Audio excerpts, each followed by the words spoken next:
बहुत समय पहले की बात है। हरियाली नगर नाम के गांव में दो जुड़वा भाई रहते थे। एक भाई का नाम राज और दूसरे का नाम वीर था। दोनों का चेहरा एक जैसा था, लेकिन स्वभाव एकदम विपरीत। राज सीधा साधा, ईमानदार और मेहनती था, जबकि वीर चालाक, स्वार्थी और धोखेबाज था। गांव वाले राज को बहुत पसंद करते थे और उसका सम्मान करते थे। वही वीर के झूठ और चालबाजियों से वे हमेशा परेशान रहते थे। वीर इसी बात से अपने भाई राज से नफरत करता था। वो हमेशा देखता था कि गांव वाले जब देखो तब राज की तारीफ करते थे। इसीलिए वीर हमेशा गांव वालों के सामने राज का नाम खराब करने की कोशिश में लगा रहता था। एक दिन इसी तरह वीर गांव के बाजार के पास से गुजर रहा था। तभी वो देखता है कि कुछ गांव वाले राज की ईमानदारी की तारीफ कर रहे होते हैं। देखो ना भाई, कैसा घोर कलयुग आया है। एक ही घर के दो भाई होते हुए भी दोनों में कितना जमीन आसमान का अंतर है। हाँ भाई, वो भी दोनों जुड़वा है। कहा राज नेक दिल और सबकी मदद करने वाला, और कहा वो ठग वीर, उसको देखकर तो मन करता है तुरंत पुलिस के हवाले करवा दूं। हाँ भाई, ठीक कहा तुमने। अगर वीर अपने भाई को देखकर नहीं सुधरा तो आज नहीं तो कल वीर पक्का जेल जाएगा। दोनों की बातें सुन वीर को बहुत गुस्सा आता है और वो इन दोनों को सबक सिखाने की सोचता है। बहुत बुरा हूं ना मैं। रुको, आज दोनों को दिखाता हूँ कि राज कितना अच्छा है और मैं कितना बुरा हूँ। वीर दोनों के सामने राज बनकर जाता है। नमस्ते चाचा, क्या हाल है? और धंधा पानी कैसा चल रहा है? किसी प्रकार की मदद की जरूरत हो तो बताना जरूर, हिचकिचाना मत। पहले तो दोनों थोड़ा आश्चर्य से वीर को देखने लगते हैं, क्योंकि दोनों को समझ नहीं आता कि यह राज है या वीर। अरे चाचा, डरिए मत, मैं हूँ राज। अरे हाँ राज बेटा, हमें तो पता है कि तुम ही हो, क्योंकि तुम्हारा नालायक भाई किसी से प्यार से बात कर ही नहीं सकता है। सही कहा श्याम भाई तुमने। वीर और इतने आदर सम्मान से बात, ऐसा तो हो ही नहीं सकता। दोनों के मुंह से खुद के लिए इतनी खरी खोटी सुन वीर को बहुत गुस्सा आता है, पर वो शांत रहकर सोचता है। कर लो जितनी बदनामी करनी है, अभी तुम दोनों को सबक सिखाता हूँ। हाँ, सही कहा चाचा आपने। हमारे पिताजी भी इस वीर से परेशान हो गए हैं, पर क्या करे, आखिर उनका बेटा है, वो भी कुछ नहीं कर पाते। चलो चाचा, उस बदतमीज की बात छोड़िए और बताइए, धंधा सही चल रहा है ना? कोई तकलीफ तो नहीं है? हाँ राज बेटा, सब मस्त चल रहा है राम जी की कृपा से। और तुम सुनाओ, कुछ खाओगे क्या? सेब खा लो, एकदम ताजा है। हाँ राज बेटा, केले खा लो, बहुत मीठे हैं। वीर अपने मन ही मन में सोचता है। अब तुम दोनों को दिखाता हूँ राज कितना अच्छा है। वैसे भूख तो लगी है। ठीक है चाचा, चलो कुछ केले और सेब खा ही लेता हूँ। इतना बोलते ही वीर दोनों के ठेलों से केले और सेब खाना शुरू कर देता है। उसको खाते देख श्याम सोचता है। अरे बाप रे बाप, राज खा तो ऐसे रहा है जैसे इसने कई सालों से कुछ नहीं खाया। अगर इसको किसी ने रोका नहीं तो ये तो पूरा ठेला ही खाली कर देगा। वीर जो खाना शुरू करता है, दोनों के ठेले पर एक भी ना तो केला छोड़ता है और ना ही सेब। अब पेट भर गया। धन्यवाद चाचा, मजा आ गया। चलो चाचा, अब चलता हूँ, अभी सीमा मौसी के यहाँ भी जाना है खिचड़ी खाने। क्या कहा राज बेटा, तुम अभी और खाओगे? हाँ चाचा, सीमा मौसी के यहाँ पहुँचते पहुँचते तो सब हजम हो जाएगा। इतना बोलकर वीर वहां से निकलकर थोड़ी दूरी पर जाकर छुप जाता है। कमल और श्याम राज के बारे में बात कर ही रहे होते हैं, तभी वहां सच में राज आ जाता है। नमस्ते चाचा, और क्या हो रहा है? लगता है आज धंधा अच्छा हुआ है। दोनों के ठेले खाली हो गए हैं। राज को देख दोनों को लगता है यह वीर है। लो, अभी एक मुसीबत खत्म हुई नहीं थी, अब ऊपर से ये आ गया। श्याम काका की बात राज को कुछ समझ नहीं आती है। क्या हुआ काका, आप किस मुसीबत की बात कर रहे हो? कुछ नहीं, तुम ये बताओ कहाँ से शरारत करके आ रहे हो? नहीं काका, आप शायद कुछ गलत समझ रहे हो। ये मैं हूँ राज, वीर नहीं। मैं तो अभी घर से आ रहा हूँ। राज की ये बात सुन दोनों श्याम और कमल चौंक जाते हैं।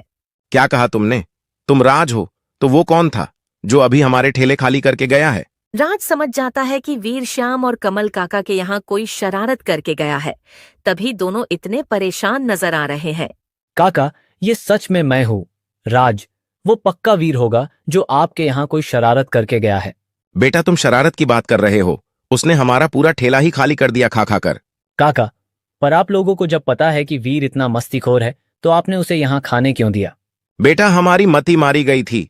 उसकी भोली भाली बातों से हमें लगा कि वो तुम हो, तो हमने उसे कुछ खाने को कह दिया। हाँ बेटा, हमारे कहते ही फिर क्या था। उसने जो खाना शुरू किया तब तक नहीं रुका, जब तक सब खाली नहीं हो गया। अगर ऐसी बात है तो मैं आज घर पर जाकर उसका नाम पिताजी से जरूर बोल दूंगा। आप उसकी चिंता मत कीजिए। हाँ बेटा, जरूर बताना, क्योंकि उसने आज हमारा बहुत नुकसान कर दिया है। जब राज श्याम और कमल काका से बात कर ही रहा होता है, तभी वीर दूर से दोनों को चिढ़ाने लगता है। क्या हुआ काका? और करोगे मेरी बुराई? और राज, अगर तुमने पिताजी से मेरी शिकायत की तो मैं कल फिर से इन्हें और परेशान करूंगा। रुको वीर, यहाँ आओ और दोनों जान से माफी मांगो। मैं नहीं आने वाला। और मैं माफी क्यों मांगू? मैं तो चुपचाप यहां से जा रहा था। यही दोनों मेरी बुराई कर रहे थे। फिर वहां से वीर भाग जाता है। आप लोग चिंता मत कीजिए, मैं आज इसका पिताजी को नाम बोल दूंगा और आपका जितना भी नुकसान हुआ है उसकी भरपाई करने बोल दूंगा। हाँ बेटा, नुकसान तो हुआ है, और अगर तुम्हारे पिताजी उसकी भरपाई कर देंगे तो बड़ी मेहरबानी होगी। फिर राज भी वहां से अपने घर की तरफ निकल जाता है ताकि वो जाकर वीर की शिकायत कर सके। राज फटाफट अपने घर पहुंच जाता है और देखता है उसके पिताजी बिस्तर पर बैठकर कुछ सोच रहे हैं। पिताजी, आज फिर से वीर ने गांव वालों को परेशान किया है। अब क्या किया इस वीर ने? पिताजी, आज वीर ने मेरा नाम लेकर श्याम काका और कमल काका के सारे केले और सेब खा लिए और बाद में चिढ़ाकर वहां से भाग गया। अब क्या करूं मैं इस वीर का? जब देखो तब किसी न किसी को परेशान करता रहता है। हाँ पिताजी, आपको वीर को कोई सबक सिखाना चाहिए, वरना वो हर रोज किसी न किसी को परेशान करता रहेगा। आज उसने श्याम काका और कमल काका का जो नुकसान किया है उसका अब आपको नुकसान भरना पड़ेगा। वो तो भरना ही पड़ेगा बेटा, पर आज उसको आने दो, उसको इसकी सजा जरूर दूंगा। पिताजी बैठकर वीर का इंतजार करने लगते। थोड़ी देर बाद वीर घर आता है। वीर जब घर आता है तो पिताजी को इतना गुस्से में देख समझ जाता है कि राज ने उसका नाम बता दिया है। लगता है इस राज ने पिताजी को आज बाजार वाली बात बता दी है। अब तो पिताजी मुझे बहुत डांटेंगे। वीर को देखते ही उसके पिताजी भी बिस्तर से खड़े हो जाते हैं और उसको चिल्लाना शुरू कर देते हैं। आ गया नालायक, मिल गया तुझे घर आने का समय। भर गया तेरा मन पूरे गांव वालों को परेशान करके। क्या हुआ पिताजी? आप इतने गुस्से में क्यों हो? वाह बेटा, इतना भोला मत बन। परेशान हो चुका हूं मैं तेरी शिकायतें सुन सुनकर और लोगों को हर्जाना भर भर कर। आज तूने श्याम और कमल के साथ क्या किया? अब उसका हर्जाना कौन भरेगा? पिताजी, हर्जाना भरने की जरूरत नहीं है। उसमें मेरी कोई गलती नहीं थी। वो दोनों मेरे बारे में गलत बातें कर रहे थे तो मैंने तो उनको सबक सिखाने के लिए ये सब किया था। बेटा, एक व्यक्ति अगर गांव का बोल देता कि तू गलत है तो मैं सोचता शायद वो गलत है, पर सारे के सारे गांव वालों को तेरी वजह से परेशानी है। जिसके मुंह से सुनो सब एक ही बात बोलते हैं। दोनों जुड़वा भाई हैं, परंतु राज कितना सीधा है और वीर कितना टेढ़ा। अब तू बता, मैं तेरी अकेले की बात मानूं या सारे गांव वालों की? पिताजी को इतने गुस्से में देख वीर समझ जाता है कि आज माफी मांगने में ही भलाई है। ठीक है पिताजी, अगर आपको लग रहा है मैं गलत हूं तो मुझे माफ कर दीजिए। अब से मैं किसी को तंग नहीं करूंगा। ये बात तू मुझे कितनी बार बोल चुका है, पर कभी अपनी बात पर अटल रहा है। सीख कुछ अपने भाई से। तेरे ही उम्र का है ना वो भी। वो तो नहीं करता किसी को तंग, उसकी कोई शिकायत नहीं करता, और नहीं तो गांव वाले उसकी तारीफ में कहते हैं कि बेटा हो तो राज जैसा। राज की इतनी तारीफ सुन वीर को और गुस्सा आने लगता है। वीर अपने मन ही मन में सोचता है, हाँ मुझे पता है वो कितना भोला है, तभी तो मुझे फंसाने उसे मजा आता है। समय आने दो, उसे मैं अच्छा मजा सिखाऊंगा। क्या सोच रहा है?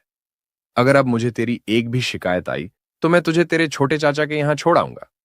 वहां जब तेरे चाचा तुझे खेतों पर काम करवाएंगे तो तू लोगों को परेशान करना भूल जाएगा। पिताजी की ये बात सुन वीर समझ जाता है कि इस समय पिताजी की हाँ में हाँ करने में ही फायदा है। ठीक है पिताजी, अब से मैं किसी को परेशान नहीं करूंगा। चल ठीक है, आज तो माफ करता हूं, पर मेरी ये बात याद रखना, अगर किसी की शिकायत आई तो तू जाएगा छोटे चाचा के यहाँ। हाँ पिताजी, नहीं करूंगा किसी को भी परेशान। अगर करूंगा तो आपको जो सही लगे करना। पिताजी तो मान जाते हैं और वहां से चले जाते हैं, पर वीर के मन में राज के लिए गुस्सा कम नहीं होता है। वो किसी भी तरह राज से अपना बदला लेने की सोचता है। पिताजी से डांट खिलाकर राज को बहुत मजा आया है ना। अब देखो मैं उसे कैसे मजा चखाता हूँ। पर फिलहाल कुछ दिन थोड़ा शांत होना पड़ेगा, वरना पिताजी छोटे चाचा के यहाँ भेज देंगे। इस तरह कुछ दिनों तक वीर बिना किसी को परेशान किए गांव में घूमता रहता था। फिर कुछ दिनों बाद गिरिधर नाम का एक व्यापारी गांव में आता है, जिसे इस गांव में एक आभूषण की दुकान खोलनी थी और जिसे अपने लिए एक मेहनती और ईमानदार लड़का चाहिए था, जो उसके लिए उसके दुकान में काम कर सके। व्यापारी आते ही सबसे पहले गांव के मुखिया से मिलने जाता है ताकि वो उनसे गांव में दुकान खोलने की इजाजत ले सके। नमस्ते मुखिया जी, मेरा नाम गिरिधर है।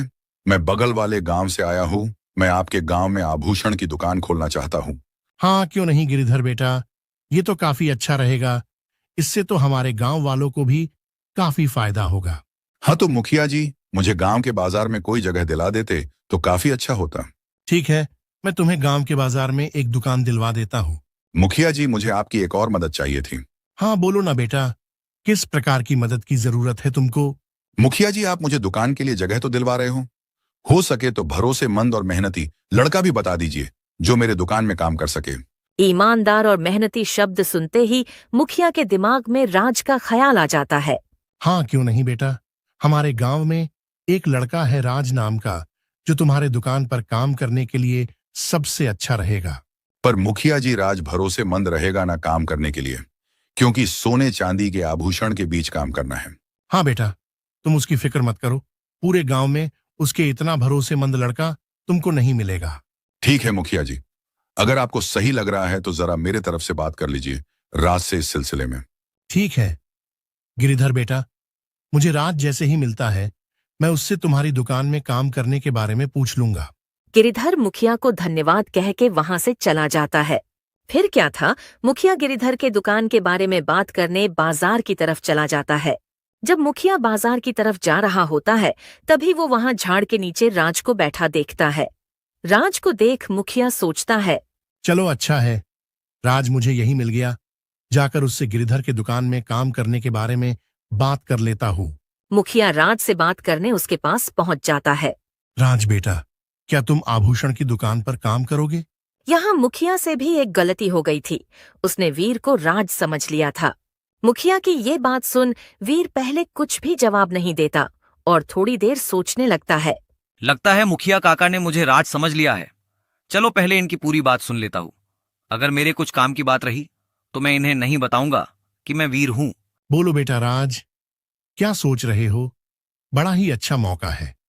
अपने गांव में गिरिधर नाम का एक व्यापारी आभूषण की दुकान खोलने वाला है और उसे अपने दुकान पर काम करने के लिए कोई भरोसेमंद और मेहनती लड़का चाहिए था, तो मैंने उसे तुम्हारा नाम बोल दिया है। वीर जब देखता है कि मुखिया को भी राज पर कुछ ज्यादा ही भरोसा है तो वो मुखिया से जानबूझकर वीर को दुकान पर लगाने की बात करता है। मुखिया काका, फिलहाल मेरी थोड़ी तबीयत खराब चल रही है। आप बोलो तो मैं वीर को बोल देता हूँ, वो आ जाएगा दुकान पर काम करने। नहीं बेटा, कहीं तुम पगला तो नहीं गए हो? गलती से भी उस वीर को मत बोल देना। उसके भरोसे तो मैं मेरे घर की बकरी को भी ना छोड़ूं, और तुम उसको आभूषण की दुकान पर काम पर लगाने बोल रहे हो। अपनी ऐसी बुराई सुन वीर को बहुत गुस्सा आता है, पर वो फिर भी कुछ नहीं बोलता। देखो बेटा राज, अगर तुम करना चाहते हो तो बोलो, वरना मैं किसी और को बोल देता हूं। देखो बेटा, आभूषण की दुकान है, यानी तुम्हें वो व्यापारी वेतन भी अच्छा देगा। इस समय वीर मुखिया को सबक सिखाने का सोचने लगता है। एक काम करता हूं, मैं अभी मुखिया काका को हाँ बोल देता हूं और राज को किसी तरह शहर भेज देता हूं, और जैसे ही व्यापारी के यहाँ काम पर जाऊंगा उसके यहाँ से उसका सारा सामान लेकर भाग जाऊंगा। इससे मेरा भी फायदा हो जाएगा, और जब पुलिस को बुलाया जाएगा तो पुलिस राज को पकड़ लेगी, और जब तक राज उनको सारी सच्चाई बताएगा तब तक मैं गांव छोड़ कहीं दूर भाग जाऊंगा। ठीक है काका, मुझे मंजूर है। कब से जाना होगा दुकान पर? ये तो बड़ी अच्छी बात है बेटा।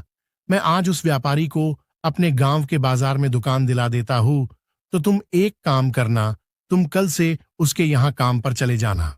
ठीक है काका, मैं कल से दुकान पर काम करने चला जाऊंगा, पर मेरी आपसे एक अनुरोध है कि आप मैं दुकान पर काम करने वाला हूं वो पिताजी से मत कहना। क्यों बेटा, तुम तो काम करने जा रहे हो, इसमें क्या छुपाना? नहीं काका, हमारे पिताजी हम बच्चों के काम करने के सख्त खिलाफ है। वो कहते हैं जब तक मैं काम कर रहा हूं तब तक तुम लोगों को काम करने की कोई जरूरत नहीं है। अगर ऐसी बात है तो मैं नहीं बताऊंगा, पर तुम कल से चले जाना याद से दुकान पर। ठीक है काका, मैं चला तो जाऊंगा, पर मैं उनको कैसे पहचानूंगा? तुम बस कल बाजार में चले जाना, वहां रामू चाय वाले के बगल वाली दुकान के पास खड़े हो जाना। बाकी मैं गिरिधर को बोल दूंगा तुम आने वाले हो, वो तुम्हें पहचान लेगा। ठीक है काका, तो मैं कल मिलता हूँ गिरिधर सेठ से। फिर वहां से मुखिया बाजार की ओर निकल जाता है, पर वीर वहीं बैठकर राज को गांव से बाहर भेजने की योजना बनाने लगता है। कल अगर मुझे व्यापारी के यहाँ राज बनकर जाना है तो मुझे राज को गांव से आज रात को ही बाहर भेजना पड़ेगा। और पिताजी भी आज घर पर नहीं है, तो उनको भी इस बारे में कुछ नहीं पता चलेगा। एक काम करता हूँ, राज को बोल दूंगा कि शहर वाले चाचा ने उसे बुलाया है। वैसे भी चाचा उसको बहुत मानते हैं, तो वो बिना हाना किए उनके यहाँ जाने तैयार हो जाएगा। हाँ, यही ठीक रहेगा। चलो अब जल्दी जल्दी घर जाकर राज को चाचा के यहाँ भेज देता हूँ।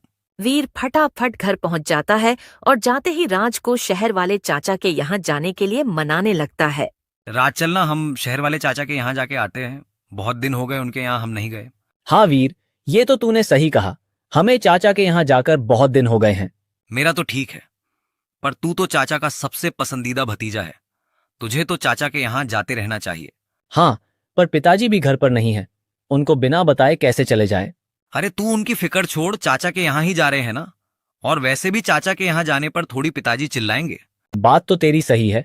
चल वीर, एक काम करते हैं, हम दोनों आज ही चाचा से मिलने शहर के लिए निकलते हैं। हाँ चलो, फटाफट तैयार हो जाओ। मैं भी तैयार हो जाता हूँ। राज जैसे ही तैयार होने जा रहा होता है, तभी वीर उसे रोक कर कहता है। अरे राज, एक छोटी सी दिक्कत है। क्या हुआ? अब क्या दिक्कत आ गई तुझे?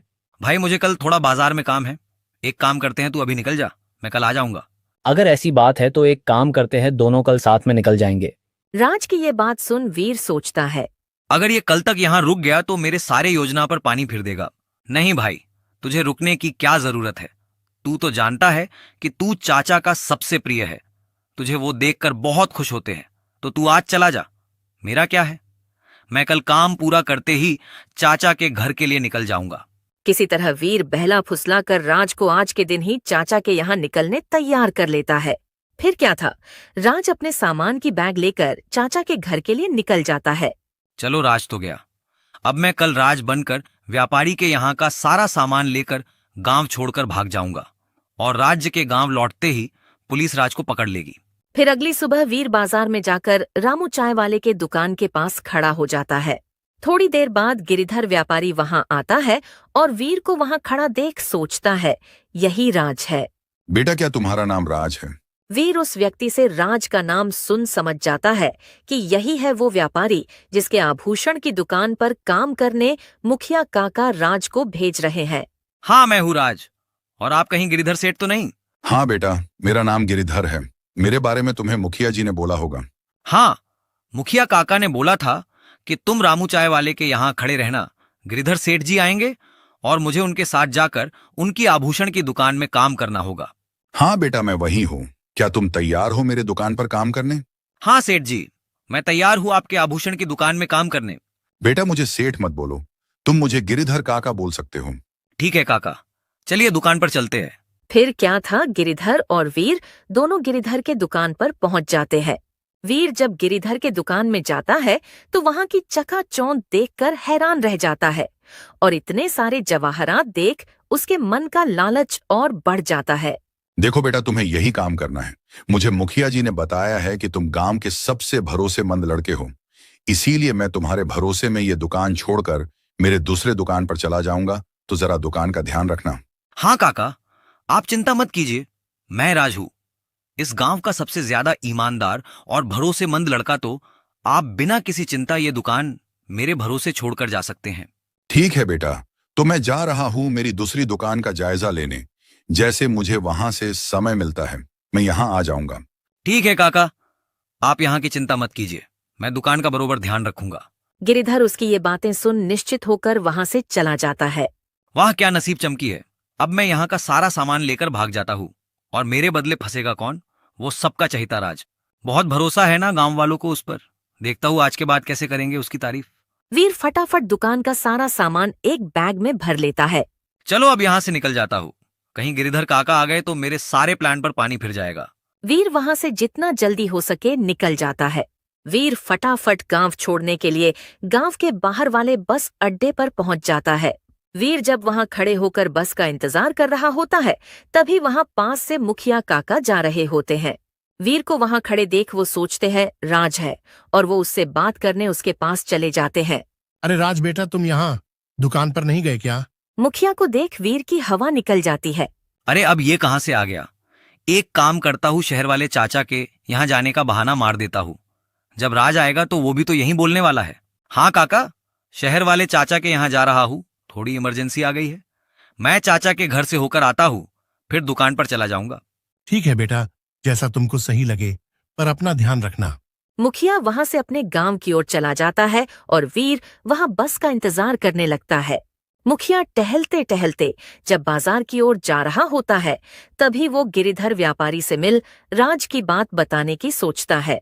चलो, अब जब बाजार में आ गया हूँ तो गिरिधर से मिलकर बोल देता हूँ, राज 2-3 दिन बाद दुकान पर आएगा। मुखिया जब गिरिधर की दुकान की ओर जा रहा होता है, तभी पीछे से उसे गिरिधर आवाज लगाता है। मुखिया जी रुकिए, जरा सुनिए तो। गिरिधर की आवाज सुन मुखिया रुक जाता है। अरे गिरिधर बेटा, मैं तुम्हारे पास ही जा रहा था। और मुखिया जी, मैं बस आपसे ही मिलने जाने वाला था। अच्छा हुआ आप मुझे यही मिल गए। हाँ बोलो ना बेटा, कुछ काम था क्या मुझसे? नहीं मुखिया जी, कुछ काम नहीं था, बस आपका धन्यवाद करना था।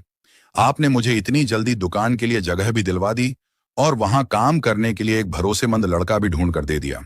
भरोसेमंद लड़के की बात सुनते ही मुखिया को राज की याद आ गई। अरे अच्छा हुआ बेटा, तुमने याद दिला दिया। वो राज 2-3 दिन बाद तुम्हारे दुकान पर काम करने आ जाएगा, तब तक तुम जरा संभाल लेना। उसके चाचा के यहाँ कोई इमरजेंसी आ गई है तो वो वहीं गया है। मुखिया की ये बात सुनकर गिरिधर के पैरों के नीचे की जमीन खिसक जाती है। क्या कहा मुखिया जी आपने? पर राज तो सुबह से मेरी दुकान पर काम कर रहा था, फिर वो चाचा के यहाँ कब चला गया? ऐसे कैसे बेटा, मुझे वो अभी बस अड्डे पर मिला था और उसने मुझे बोला कि वो चाचा के यहाँ जा रहा है।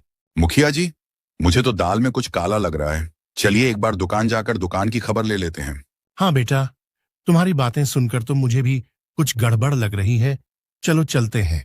फिर क्या था, मुखिया और गिरिधर दोनों फटाफट से उसकी दुकान पर जाने के लिए निकल जाते हैं।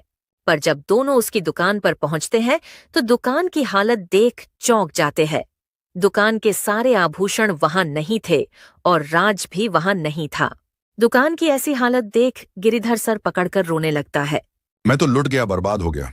ये कैसा भरोसेमंद लड़का था मुखिया जी तुम्हारा, जिसने मेरी दुकान के सारे आभूषण ही गायब कर दिए। अब आप बताओ मैं क्या करूं? बेटा, ऐसा नहीं हो सकता। राज ऐसा नहीं कर सकता। मुझे यकीन ही नहीं हो रहा है। मुखिया जी आपको विश्वास करना होगा, राज ही ने ये सब किया है। मैं सुबह सुबह ही उसे ये दुकान सौंपकर अपने दूसरे दुकान पर गया था। पर मैंने तो राज को बस स्टैंड पर देखा था। मुखिया जी आपने उसे बस अड्डे पर कब देखा था? बस अभी कुछ देर पहले। आपने उसे अभी देखा था, पर मैं उसे दुकान पर सुबह लाया था। यानी वो दुकान का सारा सामान लेकर गांव छोड़कर भाग गया। गिरिधर फिर से सर पकड़कर रोने लगता है और उसे रोते देख मुखिया उसे दिलासा देने की कोशिश करता है। अरे रो मत बेटा, अगर राज सही में सारे आभूषण लेकर भाग गया है तो वो तुम्हारे रोने से नहीं वापस आ जाएंगे। मुखिया की बात सुन गिरिधर रोना बंद कर देता है। तो फिर आप ही बता दीजिए मैं क्या करूं, मुझे तो कुछ नहीं समझ रहा है। सबसे पहले तो एक काम करते हैं, राज के घर चलकर उसके पिताजी से बात करते हैं इस बारे में। फिर क्या था, मुखिया और गिरिधर दोनों फटाफट से राज के घर के लिए निकल जाते हैं। दोनों जब राज के घर पर आते हैं तो देखते हैं कि राज के पिताजी सो रहे होते हैं और उसको इतना शांति से सोता देख मुखिया जोर से चिल्लाता है, विकास उठ और देख, तेरे बेटे ने ये क्या कर दिया, उठ जल्दी। मुखिया के इतना जोर से चिल्लाने की वजह से राज के पिताजी विकास उठ जाता है। हाँ मुखिया जी बोलिए, क्या हुआ? इतने जोर से क्यों चिल्ला रहे हो? अब किस मुंह से बोलूं कि क्या किया है तुम्हारे लड़के ने? मुखिया की ये बात सुन उसे लगता है कि वीर ने फिर से कोई शरारत की है। अब क्या कर दिया इस वीर ने? मुखिया जी मैं उसकी तरफ से माफी मांगता हूँ और जो कुछ हर्जाना है वो भी भरने को तैयार हूँ। इस बार वीर ने कुछ नहीं किया। जो भी किया सब राज ने किया है और जो किया है उसका हर्जाना तो तुम शायद अपने सारी जमा पूंजी और अपना यह घर और खेती बाड़ी बेच दोगे तो भी नहीं भर पाओगे। क्या कहा आपने? राज ने कुछ किया है? मैं मान ही नहीं सकता हूँ। पहले मुझे भी यही लग रहा था कि राज ऐसा नहीं कर सकता है, पर मैं खुद अपनी आंखों से देखकर आ रहा हूं जो राज ने किया है। ऐसा क्या किया है राज ने मुखिया जी? बेटा, ये जो मेरे साथ खड़े हैं इनका नाम गिरिधर है।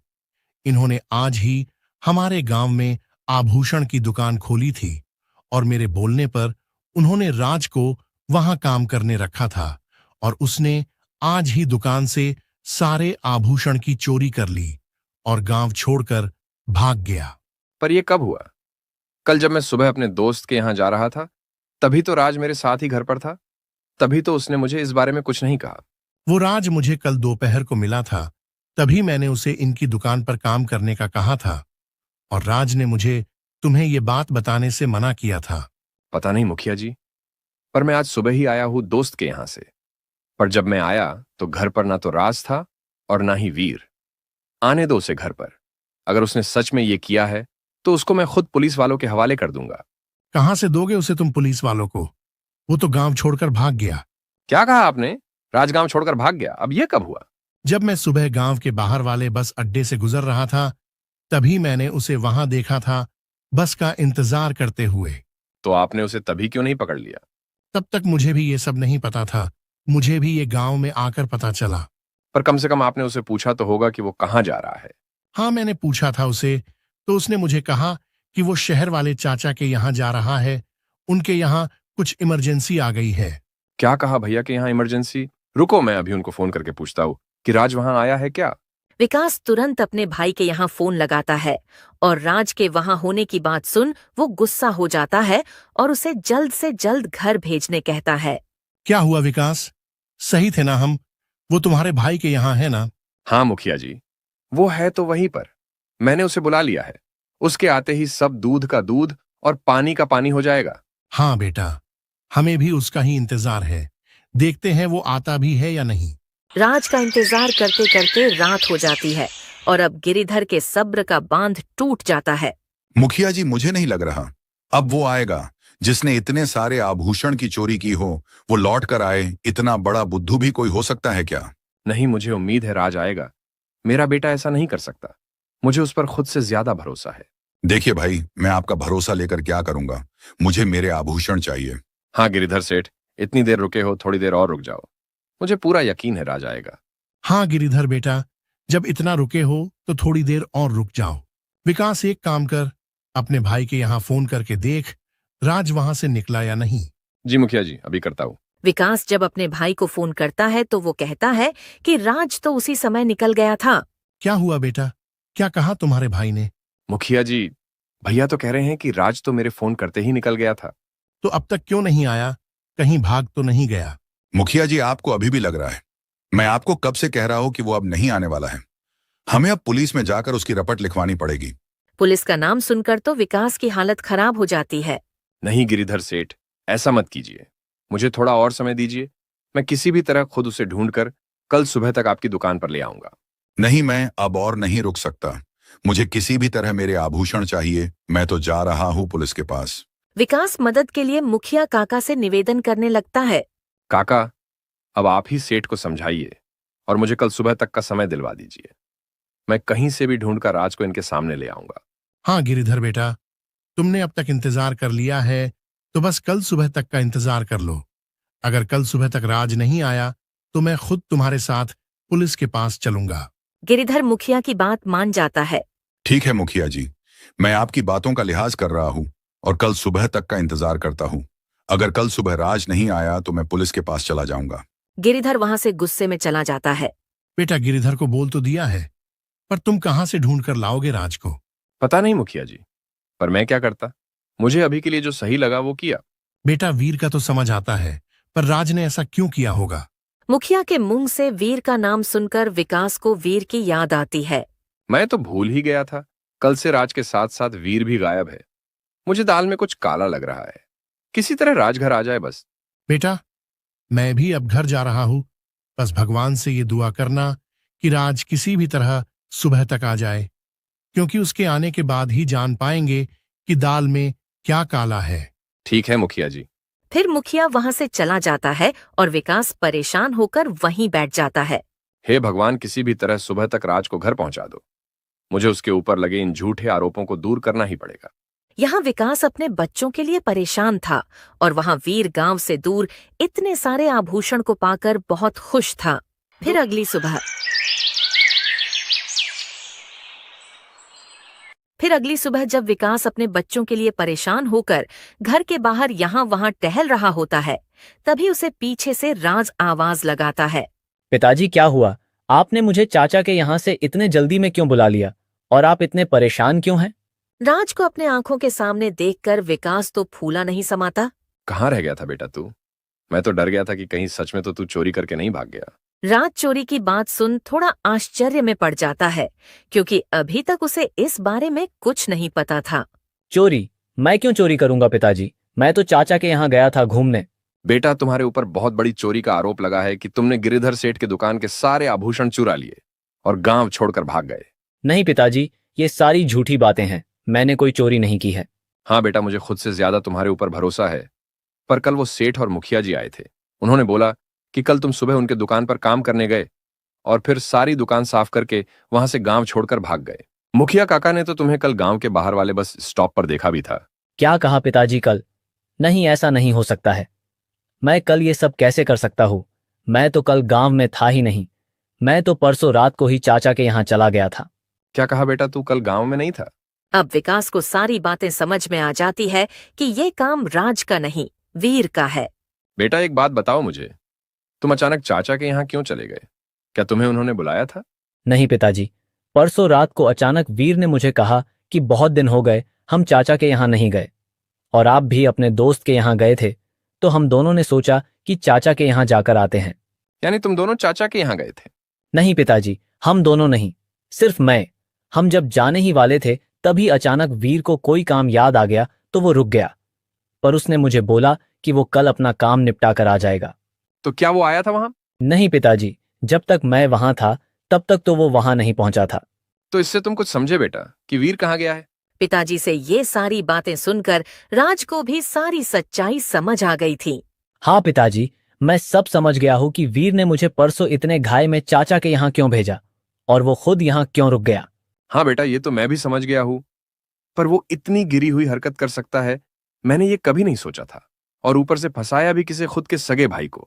पिताजी, पर अब हम क्या करेंगे, क्योंकि सेठ जी और मुखिया जी को तो यही लग रहा होगा कि ये सब मैंने किया है। हाँ बेटा, इसी बात की तो चिंता है। रुको, थोड़ी देर सोचने दो। विकास फिर से घर के बाहर टहलना शुरू कर देता है। टहलते टहलते अचानक विकास रुकता है और राज से बोलता है, बेटा अब हमारे पास एक ही तरीका है तुम्हें बचाने का।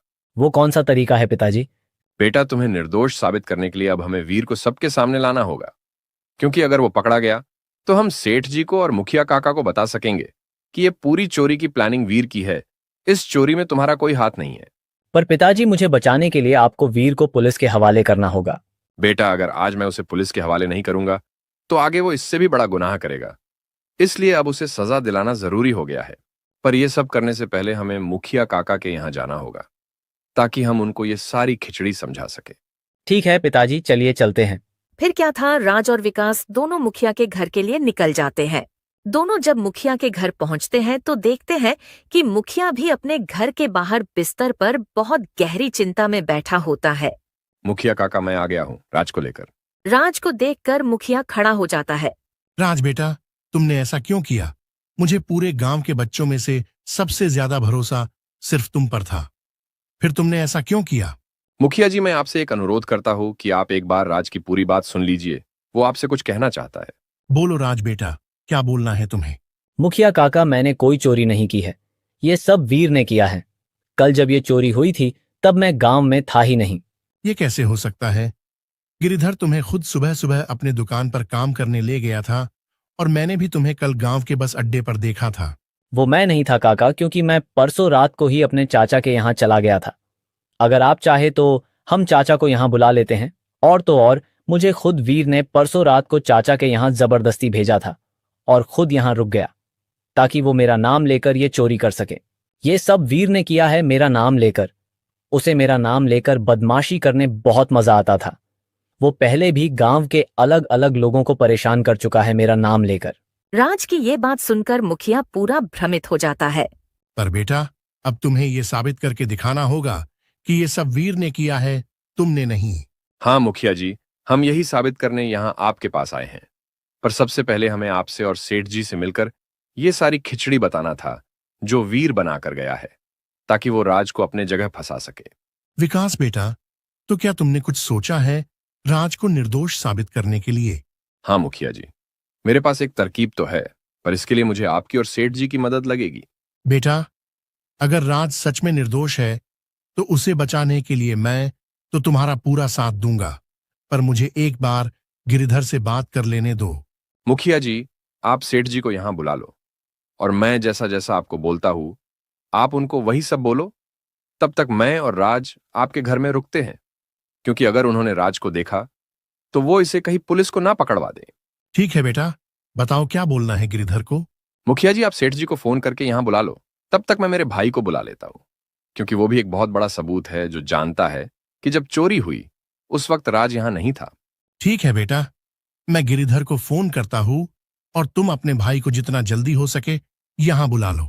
और हाँ, हो सके तो वीर को भी पकड़ना होगा, क्योंकि अगर वीर नहीं पकड़ाया तो चोरी का सामान नहीं मिलेगा, और जब तक सामान नहीं मिलेगा हम कितने भी गवाह क्यों ना पेश कर दे, पुलिस वाले राज को ही मुजरिम समझेंगे। हाँ मुखिया जी, आप सेठ जी को बुलाइए और मैं जैसे जैसे कहूंगा उन्हें बस वो करने मना लीजिए। वीर खुद ब खुद गांव लौट कर आ जाएगा। विकास मुखिया को क्या क्या करना है वो सारी बातें बता देता है। ठीक है बेटा, मैं सब समझ गया। अब मैं गिरिधर को यहां बुला रहा हूं, तुम दोनों अंदर जाकर छुप जाओ। फिर क्या था, मुखिया गिरिधर को फोन करता है और विकास अपने भाई को फोन करने के बाद राज के साथ मुखिया के घर के अंदर चला जाता है। कुछ समय बाद गिरिधर मुखिया के यहाँ आता है। आओ बेटा, मुझे तुमसे कुछ जरूरी बात करनी थी, इसलिए मैंने तुम्हें यहां बुला लिया। मुखिया जी, मुझे तो आपके यहाँ आना ही था। याद है ना, आपने कल रात को कहा था कि अगर राज सुबह तक नहीं आया तो आप खुद मेरे साथ पुलिस थाने चलोगे राज की कंप्लेंट लिखवाने। हाँ बेटा, मुझे याद है, और मैंने तुम्हें इसी सिलसिले में यहां बुलाया है। बेटा, कल हमारे साथ एक छल हो गया है। छल? कैसा छल मुखिया जी? राज मेरी पूरी दुकान साफ कर गया, उससे बड़ा भी कोई दूसरा छल हुआ है क्या? हाँ बेटा, क्योंकि कल जिसे हम राज समझ रहे थे वो उसका जुड़वा भाई वीर था, जो पूरा हूबहू राज की तरह दिखता है। क्या कहा मुखिया जी? वीर? अब ये वीर कहां से आ गया? आपने तो राज को मेरे यहाँ काम करने भेजा था ना, तो ये वीर कहां से आ गया? मुखिया गिरिधर को पूरी कहानी सुनाता है कि किस तरह वीर ने राज बनकर उसे और गिरिधर को धोखा दिया है, और किस तरह वो राज्य का नाम लेकर उसकी दुकान में चोरी करके भाग गया। गिरिधर मुखिया की ये सारी कहानी सुनकर खुश नहीं था। मुझे ये सब कुछ नहीं पता मुखिया जी, मुझे तो मेरे आभूषण वापस चाहिए बस। फिर उसके लिए पुलिस वीर को पकड़े चाहे राज को, क्योंकि मुझे तो नहीं पता कि राज कौन है और वीर कौन है। क्या पता ये सारी बातें झूठी हों, बस मेरा ध्यान भटकाने के लिए। नहीं बेटा, ये सच है। अगर तुम्हें मेरी बातें झूठ लगती हो तो तुम गांव में जाकर किसी से भी पूछ सकते हो और पक्का कर सकते हो। नहीं मुखिया जी, मुझे कुछ कच्चा पक्का नहीं करना। आप दोनों में से किसी को भी पकड़ कर लाओ और मेरा सामान मुझे वापस दिलाओ। हाँ बेटा, तुम्हें तुम्हारा सामान वापस दिलाने ही मैंने यहां बुलाया है, पर उसके लिए तुम्हें मेरी एक मदद करनी होगी। देखिए मुखिया जी, अगर मेरे मदद करने से मेरा सारा सामान मुझे वापस मिल सकता है तो मैं आपकी हर तरह की मदद करने तैयार हूं। ठीक है, तो मेरे पास एक तरकीब तो है, पर उसके लिए तुम्हें मुझे तुम्हारे दुकान में से जो आभूषण चोरी हुए उनकी कीमत क्या थी वो बतानी होगी। मुखिया जी, कम से कम 20 लाख तक तो होगी। तो मैं गांव में घोषणा कर देता हूं कि कल तुम्हारे यहां से वीर ने दुकान के सारे आभूषण चोरी कर लिए हैं, और जो भी वीर को पकड़ कर लाएगा तुम उसे पूरे 12 लाख इनाम के तौर पर दोगे। क्या कहा मुखिया जी? 12 लाख? कहीं आप मेरे साथ कोई मजाक तो नहीं कर रहे हो ना? नहीं बेटा, मैं कोई मजाक नहीं कर रहा हूं। तुम्हें बस कहना है, क्योंकि मैं जानता हूं मैं क्या कह रहा हूं। बस जब मैं तुम्हें इस इनाम की घोषणा करने कहूंगा उस वक्त तुम्हें भी यही बोलना है कि तुम्हारे यहां वीर ने चोरी की थी। ठीक है मुखिया जी, आप जैसे बोलोगे मैं वैसे करूंगा, पर मैं इनाम विनाम किसी को नहीं दूंगा। हाँ बेटा, टेंशन मत लो, तुम्हें इनाम देने की जरूरत ही नहीं पड़ेगी। फिर ठीक है मुखिया जी, फिर अभी मुझे क्या करना होगा? तुम फिलहाल जाकर बाजार वाले चौराहे के पास बैठो, मैं गांव वालों को लेकर वहां पहुंचता हूं। फिर क्या था, गिरिधर वहां से गांव के चौराहे पर जाने के लिए निकल जाता है। गिरिधर के जाने के बाद विकास और राज भी मुखिया के घर के बाहर आ जाते हैं। क्या हुआ मुखिया जी, सेठ जी माने या नहीं? हाँ बेटा, गिरिधर मान तो गया है इनाम वाली बात पर वो कह रहा है वो कोई इनाम नहीं देगा। नहीं मुखिया जी, उसकी नौबत ही नहीं आएगी, क्योंकि मैंने जो सोचा है उसके हिसाब से सब हुआ तो वीर खुद ब खुद गांव चला आएगा और उसे हम ही पकड़ लेंगे। और अगर उसे हमने पकड़ लिया तो सेठ को किसी को भी इनाम देने की जरूरत ही नहीं पड़ेगी। पर एक बात है, जब तक वीर पकड़ा नहीं जाता मुखिया जी, क्या आप राज को अपने घर पर रख सकते हो? क्योंकि जिस तरह आप और सेठ नहीं समझ पाए कि वीर कौन है और राज कौन, उसी तरह अगर गलती से भी किसी ने राज को देख लिया तो इनाम के चक्कर में वे लोग उसे ही ना पकड़वा दें। ठीक है बेटा, मैं राज को अपने घर पर रखने तैयार हूं, पर तुम आगे बताओ क्या करना होगा। राज बेटा, सबसे पहले तो तुम मुखिया जी के घर में चले जाओ और कितना भी कुछ क्यों ना हो जाए बाहर मत आना। सब सही होते ही मैं तुम्हें खुद लेने आ जाऊंगा। ठीक है पिताजी, पर आप अपना ध्यान रखना। विकास के कहते ही राज मुखिया काका के घर में जाकर छुप जाता है। बेटा राज तो चला गया, अब बताओ क्या करना है। मुखिया जी, अगर वीर ने ये चोरी की है तो उसमें इतनी हिम्मत तो नहीं है कि वो अकेले कर सके। जरूर गांव में कोई ना कोई तो होगा जिसने उसमें इसकी मदद की होगी। नहीं बेटा, ऐसा कैसे हो सकता है। कल मैंने वीर को अकेले ही देखा था, बस अड्डे पर उसके साथ में तो कोई नहीं था। हाँ मुखिया जी, यही तो अच्छा हुआ हमारे लिए, यानी उसकी मदद करने वाला अभी भी गांव में है जो हमें वीर तक पहुंचा सकता है। बेटा क्या तुम्हें उसका अंदाजा है कि वो कौन हो सकता है। हाँ मुखिया जी, मुझे अंदाजा ही नहीं, मुझे पक्का पता है। वो उसका सबसे प्रिय मित्र कल्लू होगा, क्योंकि वीर की जैसी हरकतें थीं उससे कोई दोस्ती कर ही नहीं सकता था। उसका केवल एक मित्र है कल्लू, और पक्का उसने ही उसकी इस चोरी में मदद की है। हाँ बेटा, ऐसा हो सकता है, क्योंकि कल्लू की हरकतें भी बिल्कुल वीर वाली ही हैं। उसको भी बिना किसी को परेशान किए पानी का घूंट गले के नीचे नहीं उतरता। तो अब क्या हमें कल्लू को पकड़ना है। नहीं मुखिया जी, आपको बस उसे अपनी बातों से डराकर अपने साथ में करना होगा, बाकी का काम वो खुद कर देगा। पर उसे मैं अपने तरफ कैसे करूंगा, क्योंकि अगर उसने सच में वीर की मदद की है तो वो तो उसे सतर्क कर देगा, तो फिर वीर तो गांव में आएगा ही नहीं। नहीं मुखिया जी, आप शायद अब तक समझे नहीं। रुको, मैं आपको पूरी प्लानिंग बताता हूं। विकास मुखिया को पूरी तरकीब बताता है जिससे वो कल्लू को डरा सके और उसे अपने साथ मिलाकर वीर को किसी भी तरह गांव बुलाने पर मजबूर कर दे। विकास की तरकीब सुनकर मुखिया बहुत खुश होता है। वाह विकास बेटा, क्या तरकीब निकाली है तुमने। इससे तो सांप भी मर जाएगा और लाठी भी नहीं टूटेगी। हाँ मुखिया जी, अब सब आप पर है। आप बस किसी भी तरह कल्लू को अपने तरफ कर लेना बस। उसके मदद के बिना हम वीर को नहीं पकड़ पाएंगे, और अगर वीर पकड़ा नहीं गया तो हम राज को निर्दोष नहीं साबित कर सकेंगे। नहीं बेटा, अब तुम्हें चिंता करने की कोई जरूरत नहीं है। मैं हूं ना, मैं सब संभाल लूंगा। बस तुम यहां रुककर राज का ध्यान रखना। पहले मैं गांव में इनाम की घोषणा कर देता हूं, फिर जाकर उस कल्लू से मिलता हूं। ठीक है मुखिया जी, मैं यही रुकता हूं। मुखिया भी फटाफट से गांव के चौराहे पर पहुंच जाता है और सभी गांव वालों को भी बुला लेता है। सुनो सुनो सुनो, ये जो सेठ मेरे बगल में खड़े हैं उनका नाम गिरिधर है, जिन्होंने कल ही हमारे गांव में सुनार की दुकान खोली थी। पर दुख की बात है कि हमारे ही गांव के एक लड़के ने इनके यहाँ चोरी कर ली है, और उस लड़के का नाम वीर है। ये बात सुनकर सभी गांव वाले आपस में बातचीत करना शुरू कर देते हैं। रुको भाइयों, पहले सभी लोग एक बार सेठ की बात सुन लो। उन्हें आप सबसे कुछ कहना है।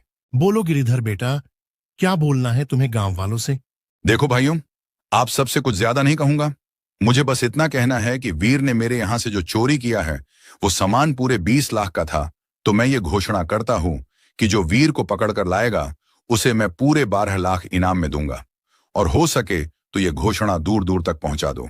गिरिधर की ये घोषणा सुन पूरे गांव वाले तो जैसे पागल से हो जाते हैं, क्योंकि वीर को बस पकड़ने के उनको 12 लाख मिलने वाले थे। ठीक है, तो भाइयों खड़े क्या हो, जाओ जितनी जल्दी हो सके उस चोर वीर को पकड़कर सेठ को सौंप दो, और अपने हिस्से के 12 लाख इनाम के सेठ से ले जाओ। फिर क्या था, सारे गांव वाले वहां से निकलकर सेठ की घोषणा को हर जगह फैलाने निकल जाते हैं। मुखिया जी, जैसा आपने बोला था मैंने वैसे कर दिया। अब मुझे क्या करना होगा। अब तुम्हें कुछ करने की जरूरत नहीं है बेटा, बस थोड़ा सा इंतजार करो। देखो कैसे वीर को हम तुम्हारे सामने लेकर आते हैं। ठीक है मुखिया जी, जितना जल्दी हो सके उसे पकड़ लीजिए और मेरा सामान मुझे वापस दिला दीजिए। फिर क्या था, गिरिधर अपने दुकान की तरफ निकल जाता है और मुखिया कल्लू के घर के लिए निकल जाता है। और यहाँ दूसरी तरफ सेठ की इनाम की घोषणा पूरे गांव में आग की तरह फैल जाती है। हर जगह बस इसकी ही बात चल रही होती है। और वही मुखिया भी कल्लू से मिलने उसके घर पहुंच जाता है। और बेटा कल्लू, क्या हो रहा है? सब ठीक तो है ना? कल्लू मुखिया को देख थोड़ा डर जाता है, क्योंकि आज तक मुखिया कभी उससे मिलने उसके घर नहीं गया था। हाँ मुखिया जी, सब मस्त है। और आप अचानक यहाँ मेरे घर पर? कुछ काम था क्या? बेटा, तुम्हें तो पता ही होगा कि मैं तुमसे मिलने क्यों आया हूँ। नहीं मुखिया जी, मुझे नहीं पता। बोलिए, आप क्यों आए हो? मुझसे कोई काम है तो बताओ। हाँ बेटा, एक काम तो है जो सिर्फ और सिर्फ तुम कर सकते हो। मुखिया की ऐसी बातें सुनकर कल्लू को कुछ समझ नहीं आता है कि मुखिया उससे किस बारे में बात कर रहा है। बोलिए मुखिया जी, मैं क्या कर सकता हूँ आपके लिए? बेटा, तुमने गिरिधर सेठ की इनाम की घोषणा तो सुन ही ली होगी अब तक। हाँ मुखिया जी, पूरे गांव में बस यही बात चल रही है। हाँ, तो क्या तुम्हें नहीं चाहिए वो 12 लाख रुपए? मुझे कैसे मिलेंगे मुखिया जी वो? मैं कहाँ से पकड़ कर लाऊंगा वीर को? देखो बेटा, इतने भोले भी मत बनो, मुझे सब पता है वीर और तुम्हारे बारे में। मैं कुछ समझा नहीं मुखिया जी। आप क्या जानते हो मेरे और वीर के बारे में? बेटा, मैं अभी तुमसे एक बात कहने जा रहा हूं, बस हो सके तो ये बात तुम्हारे और मेरे बीच रहनी चाहिए। हाँ बोलिए मुखिया जी। बेटा, वीर ने जो किया है उसमें मैं भी शामिल हूं। ये सारा आइडिया मेरा ही था, क्योंकि मैं जानता था कि उसके अलावा हमारे गांव में इतनी हिम्मत किसी में नहीं है। मुखिया की यह बात से तो कल्लू असमंजस में पड़ जाता है। बेटा डरो मत, मुझे सब पता है कि उस चोरी में तुमने भी उसका साथ दिया है, पर मेरे बिना ये चोरी हो ही नहीं सकती थी, क्योंकि मैंने ही उस सेठ को अपने गांव में दुकान दिलाई और वीर को राज बनकर उसकी दुकान पर काम करने भेजा था। क्या बात कर रहे हो मुखिया जी? ये बात तो मुझे पता ही नहीं थी। बस क्या था, कल्लू की ये बात सुनकर मुखिया को समझ जाता है कि विकास सही था। कल्लू भी उस चोरी में शामिल था, पर वो उसे कुछ नहीं कहता है। हाँ बेटा, पर मैंने ही उसे कहा था कि किसी को मत बताना कि मैं भी उसमें शामिल हूं, पर अब उसने मेरे साथ एक धोखा कर दिया है। वो कैसे मुखिया जी? बेटा, मैंने जब सेठ से कहा था कि तुम्हारे दुकान पर कितने का सामान होगा, तो उस वक्त सेठ ने कहा था कि सामान पूरा 10 लाख तक होगा, पर अब मुझे पता चला कि सामान पूरे 20 लाख का है। बोलना मत किसी को, पर उस वक्त वीर ने मुझे 4 लाख देने की बात की थी और 6 लाख उसने अपने पास रखने का तय किया था, पर अब तो मेरे साथ गलत होगा। मुखिया की ये बात सुनकर कल्लू भी बहुत गुस्सा हो जाता है। क्या कहा मुखिया जी? उसने आपको 4 लाख देने की बात की थी, पर उसने मुझे तो कहा था कि सामान पूरा 5 लाख का है और वो मुझे उसकी मदद करने के लिए 2 लाख देगा, क्योंकि वो चोरी करने वाला था और मैं बस उसकी गांव में रहकर मदद करने वाला था, तो मुझे 2 लाख वाली बात मंजूर थी। यानी वो तो हम दोनों को चुना लगा रहा है। तो अब क्या करें मुखिया जी? बेटा, तुम्हें ज्यादा कुछ नहीं करना है, तुम बस उसे किसी भी तरह यहां बुला लो।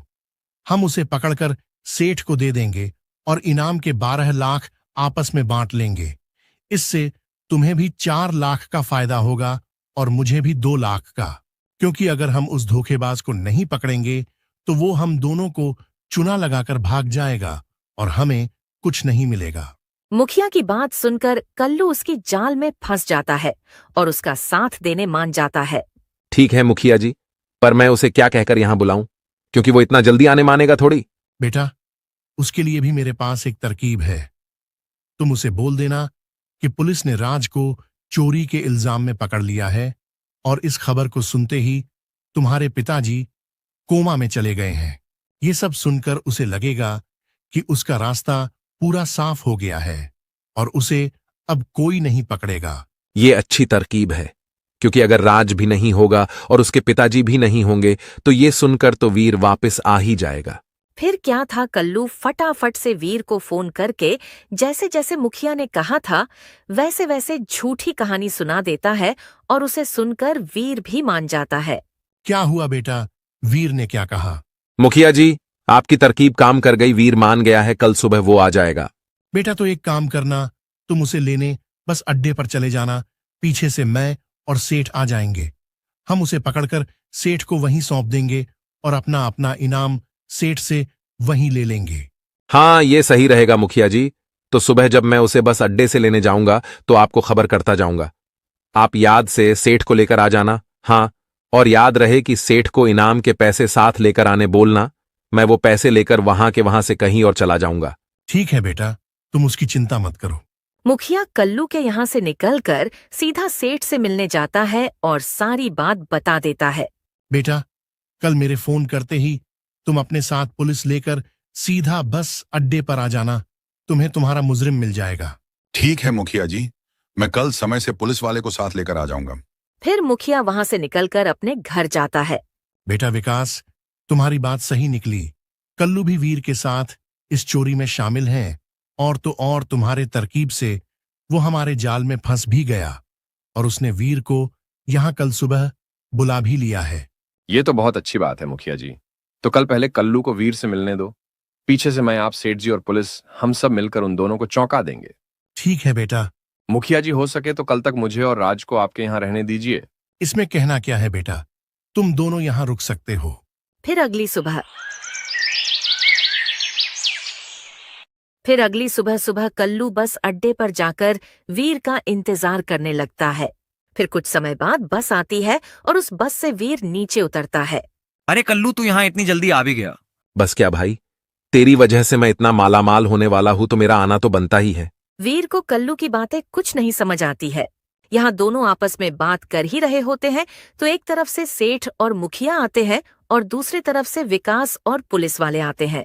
इन सब को देखकर तो वीर के साथ साथ कल्लू भी डर जाता है। ये लो गिरिधर बेटा, तुम्हारे गुनहगार दोनों को पकड़ लो। और हाँ, अब तो तुम्हारा सामान भी इस वीर से मिल जाएगा और तुमको किसी को इनाम देने की भी जरूरत नहीं है।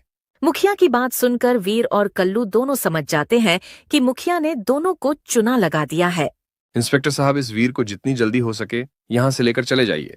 अपने पिता की ये बात सुनकर वीर अपने पैरों पर गिरकर गिड़गिड़ाने लगता है, पर पुलिस वाले उसे और कल्लू दोनों को पकड़कर अपने साथ ले जाते हैं और उनके साथ सेठ भी चला जाता है। धन्यवाद मुखिया जी। अगर आप मेरा साथ नहीं देते तो मैं अपने निर्दोष बेटे को कभी बचा नहीं पाता। बेटा, इसमें धन्यवाद करने की जरूरत नहीं है, क्योंकि बिना तुम्हारे तरकीब हम इन दोनों को पकड़ ही नहीं पाते। तो इस तरह विकास की सूझबूझ और मुखिया की मदद से वीर पकड़ा जाता है और राज निर्दोष साबित होता है। तो दोस्तों, इस तरह की और शानदार कहानियां देखने के लिए जल्द से जल्द हमारे इस चैनल को सब्सक्राइब कर ले।